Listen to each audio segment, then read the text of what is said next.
ఎవరైనా మనకి ఏదైనా మేలు చేస్తే థ్యాంక్ యూ, మంచి పద్ధతి, మంచి అలవాటు. ఎవరైనా నీ కోసం ప్రార్థన చేశారనుకో, థ్యాంక్ యూ అండి, మీరు ప్రార్థన చేశారంటే నా కోసం.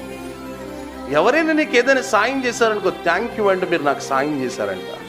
కృతజ్ఞత భావం మీ పిల్లలకు కూడా నేర్పించండి. మరి పిల్లలు, మీరు స్కూల్కి వెళ్ళేటప్పుడు మీ ఫ్రెండ్స్ ఏదైనా ఇచ్చారనుకో మీకు, థ్యాంక్ యూ అని చెప్పండి రా. ఆ మాట చాలా ఇంపార్టెంట్.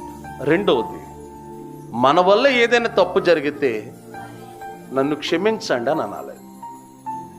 నన్ను క్షమించండి, ఐఎమ్ సారీ అనే మాట చెప్పడం వల్ల నీ స్థాయి ఎంత తక్కువ పోదో. మనం ఎంత ఇన్సల్ట్గా తీసుకుంటామో మాట.